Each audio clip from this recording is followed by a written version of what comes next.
Hello students, welcome back to S M study material YouTube channel. Student, ಇವತ್ತಿನ Kannada exam ಎಲ್ಲರದ್ದು ತುಂಬ ಅಂದರೆ ತುಂಬ ಚೆನ್ನಾಗಿ ಹೋಗಿದೆ ಅಂತ ಅನ್ಕೋತೀನಿ. ಹಾಗೆ ನಾನು ಕೂಡ ಕ್ವಶನ್ ಪೇಪರ್ ನೋಡಿದೆ. ಸೊ ತುಂಬ ಈಸಿಯಾಗಿತ್ತು ಕ್ವಶನ್ ಪೇಪರ್. ಹಾಗೆ ನಾನು ಕವರ್ ಮಾಡಿರುವಂತಹ ವಿಡಿಯೋದಲ್ಲಿ ನೀವು ನೋಡ್ಬೋದು, ಆದಷ್ಟು ಕ್ವಶನ್ಸ್ ಏನಿತ್ತು ನಾನು ಹೇಳಿರುವಂಥ ಕ್ವಶನ್ಸಲ್ಲೇ ಬಿದ್ದಿದ್ದವು ಮಕ್ಕಳು. ನೀವು ಈಗಲೂ ನೋಡ್ಬೋದು, 4 ಮಾರ್ಕ್ಸಿಗಾಗಿರ್ಬೋದು, 3 ಮಾರ್ಕ್ಸ್ ಆಗಿರ್ಬೋದು, 1-2 ಮಾರ್ಕ್ಸ್ ಆಗಿರ್ಬೋದು, ನಾನು ಯಾವ ಥರ ಹೇಳಿದ್ದೆ ಅಲ್ವಾ ಕ್ವಶನ್ಸ್ ಬೀಳ್ತವೆ ಅಂತ. ಸೊ ಅದರಿಂದನೇ ಕ್ವಶನ್ಸ್, ಆಲ್ಮೋಸ್ಟ್ ಆಲ್ ಕ್ವಶನ್ಸ್ ಬಂದಿತ್ತು ಮಕ್ಕಳೇ. ಹಾಗೆ ನಿಮ್ದೆಲ್ಲರದ್ದು ತುಂಬ ಚೆನ್ನಾಗಿ ಆಗಿದೆ ಅಂತ ಅನ್ಕೋತೀನಿ. ರಿಸಲ್ಟ್ ಕೂಡ ನಿಮ್ಮ ಊಹೆಗೂ ಮೀರಿ ನಿಮ್ಮ ರಿಸಲ್ಟ್ ಬರಲಿ. ಕನ್ನಡ ಎಕ್ಸಾಮ್ದಲ್ಲಿ ಆದಷ್ಟು ಮಟ್ಟಿಗೆ ಎಲ್ಲರೂ ಔಟ್ ಮಾರ್ಕ್ಸ್ ಪಡ್ಕೋತೀರಾ ಅಂತ ಅನ್ಕೋತೀನಿ. ಸೊ ಬನ್ನಿ, ಇವಾಗ ಮುಗಿದೋಗಿರೋ ಎಕ್ಸಾಮ್ ಬಗ್ಗೆ ಅಲ್ಲಿಗೆ ಬಿಡೋಣ. ನೆಕ್ಸ್ಟ್ ಇರುವಂಥ ಎಕ್ಸಾಮ್ ಬಗ್ಗೆ ಮಾತಾಡೋಣ. ನೆಕ್ಸ್ಟ್ ಎಕ್ಸಾಮ್ ನಿಮ್ಮದು ಬಂದುಬಿಟ್ಟು ಇಂಗ್ಲೀಷ್ ಎಕ್ಸಾಮ್ ಇದೆ ಮಕ್ಕಳೇ. ಸೊ ಇಂಗ್ಲೀಷ್ ಎಕ್ಸಾಮ್ಗೆ ಯಾರು ಯಾವ ಥರ ಪ್ರಿಪ್ರೇಷನ್ ಆಗಿದ್ದೀರಾ ಮಕ್ಕಳೇ, ನನ್ನ ಕಮೆಂಟ್ ಬಾಕ್ಸಲ್ಲಿ ಹಾಕಿ. ಯಾವ್ಯಾವ ಥರ ಪ್ರಿಪ್ರೇಷನ್ ಆಗಿದ್ದೀರಾ, ಯಾವ ಚಾಪ್ಟರ್ಸನ್ನು ನೀವು ಕವರ್ ಮಾಡಿದ್ದೀರಾ ಅಂತ. ಬನ್ನಿ, ನಾನು ಇವತ್ತಿನ ಈ ಒಂದು ವಿಡಿಯೋದಲ್ಲಿ ನಿಮಗೆ ಯಾವ ಒಂದು ಚಾಪ್ಟರ್ಗಳಲ್ಲಿ ಎಷ್ಟು ವೇಟೇಜ್ ಇದೆ, ಹಾಗೆ ಯಾವ ಚಾಪ್ಟರ್ದಿಂದ ನಿಮಗೆ 1 ಮಾರ್ಕ್ಸ್ ಆಗಿರ್ಬೋದು, 2-3 ಮಾರ್ಕ್ಸ್ ಆಗಿರ್ಬೋದು, 4 ಮಾರ್ಕ್ಸ್ ಗಳಿಂದ ಪ್ರಶ್ನೆಗಳನ್ನ ತೆಗಿತಾರೆ, ನೀವು ಯಾವುದಕ್ಕೆ ಜಾಸ್ತಿ ಒತ್ತು ಕೊಟ್ಟು ಸ್ಟಡಿ ಮಾಡಬೇಕು ಅನ್ನೋದನ್ನು ಹೇಳ್ತೀನಿ. ಹಾಗೆ ಅದರ ಜೊತೆಗೆ 2 ಮಾರ್ಕ್ಸ್ದು ಮಕ್ಕಳೇ, 2 ಮಾರ್ಕ್ಸ್ದು 20 ಕ್ವಶನ್ಸ್ ಮಕ್ಕಳೇ. 20 questions most important questions, fixed questions ಮಕ್ಕಳೇ. ನಾನು 100% ಹೇಳ್ತಾ ಇದ್ದೀನಿ, ಈ ಕ್ವಶನ್ಸ್ಗಳಿಂದನೇ ನಿಮಗೆ 2 ಮಾರ್ಕ್ಸ್ದು ಕ್ವಶನ್ಸ್ ಬೀಳ್ತವೆ. ಅದಕ್ಕೋಸ್ಕರ ನಾನು ನೀಡಿರುವಂತಹ ಈ 2 ಮಾರ್ಕ್ಸ್ 20 ಕ್ವಶನ್ಸ್ ಏನಿದೆ, ಫಸ್ಟ್ ಇವನು ಸ್ಟಡಿ ಮಾಡಿಬಿಡಿ. ನಿಮಗೆ ಇರೋದು 3 ಡೇಸ್ ಇದೆ. ಸೊ ಇರೋ ಈ 3 ಡೇಸಲ್ಲಿ ಇವತ್ತೇ ಕೂತ್ಕೊಂಡು ನೀವು ಇವೆಲ್ಲ ಕ್ವಶನ್ಗಳಿಗೂ ಆನ್ಸರನ್ನು ಬರೆದಿಟ್ಕೊಂಡ್ಬಿಟ್ಟು 2 ಮಾರ್ಕ್ಸ್ದು ಇವತ್ತು ಕವರ್ ಮಾಡಿಬಿಡಿ ಮಕ್ಕಳೇ. ಯಾಕಂತ ಅಂದರೆ ನಾಳೆ ನಾಡಿದ್ದು ನೀವು 3 ಮಾರ್ಕ್ಸು, 4 ಮಾರ್ಕ್ಸು, ಹಾಗೆ ಗ್ರಾಮರ್ ಕೂಡ ನೋಡ್ಕೋಬೇಕು. ಅದಕ್ಕೋಸ್ಕರ ಈ ಒಂದು ವಿಡಿಯೋನ ಸ್ಕಿಪ್ ಮಾಡದೆ ಎಂಡ್ವರೆಗೂ ನೋಡಿ. ಪ್ರತಿಯೊಂದು ಇಂಪಾರ್ಟೆಂಟ್ ಕ್ವಶನ್ಸನ್ನು ಈ ಒಂದು ವಿಡಿಯೋದಲ್ಲಿ ನಾನು ಕವರ್ ಮಾಡಿದ್ದೀನಿ. ಬನ್ನಿ, ಮೊದಲಿಗೆ ನಾವು ಬ್ಲೂ ಪ್ರಿಂಟ್ ಪ್ರಕಾರ ಯಾವ ಥರ ಯಾವ ಚಾಪ್ಟರ್ಗೆ ಎಷ್ಟು ವೇಟೇಜ್ ಇದೆ ಅಂತ ನೋಡೋಣ.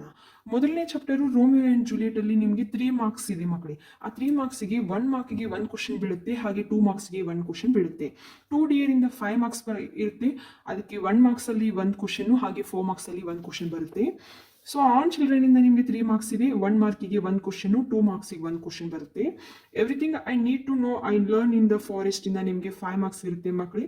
2 ಮಾರ್ಕಿಗೆ 1 ಕ್ವಶನ್, ಹಾಗೆ 3 ಮಾರ್ಕ್ಸಿಗೆ ಕೂಡ 1 ಕ್ವಶನ್ ಇರುತ್ತೆ. ಆ ಸಂಡೇ ಮಾರ್ನಿಂಗ್ ಇಂದ ನಿಮಗೆ 8 ಮಾರ್ಕ್ಸ್ ಇರುತ್ತೆ ಮಕ್ಕಳೇ. ತುಂಬ ವೇಟೇಜ್ ಇರುವಂತಹ ಚಾಪ್ಟರ್ ಇದು ಮಕ್ಕಳೇ. 8 ಮಾರ್ಕ್ಸ್ ಅಂದರೆ ಅದೇನು ಸಾಮಾನ್ಯ ಅಲ್ಲ. ಸೊ ಆ 8 ಮಾರ್ಕ್ಸ್ ಸಂಡೇ ಮಾರ್ನಿಂಗಿಂದ ಇದೆ ಅಂದರೆ ಆ ಒಂದು ಚಾಪ್ಟರ್ನ ನೀವು ಡೀಪಾಗಿ ಸ್ಟಡಿ ಮಾಡಬೇಕಾಗುತ್ತೆ. 1 ಮಾರ್ಕ್ ಕ್ವಶನ್ಸ್ ನೋಡ್ಕೊಳ್ಳಿ, ಹಾಗೆ 3 ಮಾರ್ಕ್ಸಿಗೆ 1 ಕ್ವಶನ್ ಬರುತ್ತೆ, 4 ಮಾರ್ಕಿಗೆ ಕೂಡ 1 ಕ್ವಶನ್ ಬರುತ್ತೆ ಸಂಡೇ ಮಾರ್ನಿಂಗಿಂದ. ಹಾಗೆ ವೆನ್ ಯು ಆರ್ ಓಲ್ಡ್ ಇಂದ 3 ಮಾರ್ಕ್ಸ್ ಇದೆ ಮಕ್ಕಳೇ, 3 ಮಾರ್ಕಿಗೆ 1 ಕ್ವಶನ್ ಬರುತ್ತೆ. ದ ಗಾರ್ಡನರ್ ಇಂದ 5 ಮಾರ್ಕ್ಸ್ ಇದೆ. 5 ಮಾರ್ಕ್ಸ್ ಅಂದರೆ 1 ಮಾರ್ಕಿಗೆ 1 ಕ್ವಶನ್ ಬರುತ್ತೆ, ಹಾಗೆ 4 ಮಾರ್ಕಿಗೆ ಕೂಡ 1 ಕ್ವಶನ್ ಬರುತ್ತೆ. To the food from its child ಇಂದ ನಿಮಗೆ 3 ಮಾರ್ಕ್ಸ್ ಇದೆ ಮಕ್ಕಳು. ಓನ್ಲಿ ಅಲ್ಲಿ 3 ಮಾರ್ಕ್ಸಿಗೆ 1 ಕ್ವಶನ್ ಬರ್ಬೋದು. ಹಾಗೆ I believe books will never disappear ಇಂದ ನಿಮಗೆ 5 ಮಾರ್ಕ್ಸ್ ಇದೆ. 1 ಮಾರ್ಕಿಗೆ 1 ಕ್ವಶನ್, 4 ಮಾರ್ಕ್ಸಿಗೆ 1 ಕ್ವಶನ್ ಬರುತ್ತೆ. Heaven if you are not here on earth ಇಂದ ನಿಮಗೆ 3 ಮಾರ್ಕ್ಸ್ ಇದೆ. ಹಾಗೆ ಇದರಿಂದನೂ ಕೂಡ 3 ಮಾರ್ಕ್ಸಿಗೆ 1 ಕ್ವಶನ್ ಬರುತ್ತೆ. And Japan and Brazil through travellers I ಇಂದ ನಿಮಗೆ 4 ಮಾರ್ಕ್ಸ್ ಇದೆ. 1 ಮಾರ್ಕಿಗೆ 1 ಕ್ವಶನ್. ದ ಓಟರ್ ಇಂದ ನಿಮಗೆ 5 ಮಾರ್ಕ್ಸ್ ಇದೆ ಮಕ್ಕಳೇ. ಅದು ಕೂಡ 1 ಮಾರ್ಕಿಗೆ 1 ಕ್ವಶನ್, 4 ಮಾರ್ಕಿಗೆ. ಹಾಗೆ way there is a will ಇಂದ ನಿಮಗೆ 5 ಮಾರ್ಕ್ಸ್ ಇದೆ. 1 ಮಾರ್ಕಿಗೆ 1 ಕ್ವಶನ್, 4 ಮಾರ್ಕಿಗೆ 1 ಕ್ವಶನ್. ವಾಟರ್ ಇಂದ ನಿಮಗೆ 3 ಮಾರ್ಕ್ಸ್ ಇದೆ. ಸೊ 1 ಮಾರ್ಕಿಗೆ 1 ಕ್ವಶನ್, ಹಾಗೆ 2 ಮಾರ್ಕಿಗೆ 1 ಕ್ವಶನ್ ಬರುತ್ತೆ ಮಕ್ಕಳೇ. ಹಾಗೆ ನಿಮಗೆ ಗ್ರಾಮರ್ ಪಾಯಿಂಟ್ದಲ್ಲಿ ರಿಪೋರ್ಟೆಡ್ ಸ್ಪೀಚ್ ನೋಡ್ಕೊಳ್ಳಿ. Passive voice, articles, preposition, linkers, pronouns, error identification, framing and job application ನೋಡ್ಕೊಳ್ಳಿ. ಸ್ಪೀಚ್ ರೈಟಿಂಗ್ ನೋಡ್ಕೊಳ್ಳಿ. ಪ್ರೋಸು ಮತ್ತು ಪೋಯಿಟ್ರಿಯಲ್ಲಿ ಕಂಪ್ರೆನ್ಸೇಷನ್ ನೋಡ್ಕೊಳ್ಳಿ. ಸೊ ಇವಷ್ಟು ನಿಮಗೆ ಗ್ರಾಮರ್ ಪಾಯಿಂಟ್ದಲ್ಲಿ ಬರುತ್ತೆ, ನೋಡ್ಕೊಳ್ಳಿ. ಹಾಗೆ ಬನ್ನಿ, ಇವಾಗ 2 ಮಾರ್ಕ್ಸ್ದು ಫಿಕ್ಸ್ಡ್ ವೆರಿ ವೆರಿ ಇಂಪಾರ್ಟೆಂಟ್ ಕ್ವಶನ್ಸನ್ನು ನಾನು ಹೇಳ್ತೀನಿ. ಗಮನ ಕೊಟ್ಟು ವಿಡಿಯೋನ ಸ್ಕಿಪ್ ಮಾಡಿದೆ ಎಂಡ್ವರೆಗೂ ನೋಡಿ. ಮೊದಲನೇ ಪ್ರಶ್ನೆ, what are 2 things that Romeo intends to do after the major and give any 2 images that describe the beauty of Juliet in Romeo and Juliet. ಮೂರನೇ ಪ್ರಶ್ನೆ, mention any 2 images to which Romeo compares Juliet in the poem Romeo and Juliet. ಹಾಗೆ ನಾಲ್ಕನೆಯ ಪ್ರಶ್ನೆ, mention any 2 expressions that Juliet uses to glorify Romeo's charm in a Romeo and Juliet. ಐದನೇ ಪ್ರಶ್ನೆ, who are the arrows and who sends them forward according to the poem On Children. And ಆರನೇ ಪ್ರಶ್ನೆ, according to the prophet in On Children, who bends who bends the bow and ಹೊಯ್. ಇದು ಕೂಡ ತುಂಬ important ಆಗಿರುವಂಥ ಪ್ರಶ್ನೆ, ನೋಡ್ಕೊಳ್ಳಿ ಮಕ್ಕಳೇ, 2 ಮಾರ್ಕ್ಸಿಗೆ ಕೇಳುವಂಥದ್ದು. Seventh one, in On Children the poet says and though they are with you yet they belong not to you, who do the words they and you refer to. And eighth one, name the 2 popular courses in Earth University as mentioned by Vandana Shiva. And ninth one, name the South African environmentalist mentioned in the Vandana Shiva's essay and what is the apartheid according to him. And 10th, according to the Vandana Shiva, who knew the value of forest and what they do, what did they to protect the forest. ಇದು ಕೂಡ ತುಂಬ important ಆಗಿರುವಂಥದ್ದು. ಹಾಗೆ 11ನೇ ಪ್ರಶ್ನೆ, in Navdanya movement how did Vandana Shiva and other activities help farmers ಆಗಿರ್ಬೋದು. And what did Vandana Shiva learn from Chipko movement. And what did Vandana Shiva do well she was on padayatras of a Chipko movement.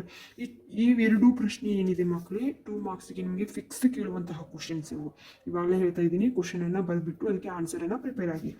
ಹಾಗೆ 14ನೇ ಪ್ರಶ್ನೆ, which is the mighty movement mentioned in the poem Water and where did it happen. And next, which village was burned to ashes as mentioned in the poem Water and why, and between whom the differences of a race could water identify in the poem Water, and why does the poet says water is not simply H2O in the poem Water.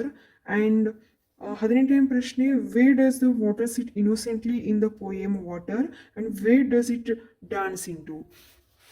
ಹಾಗೆ 19ನೇ ಪ್ರಶ್ನೆ, where does the mineral water take to and what does it rise in the poem Water.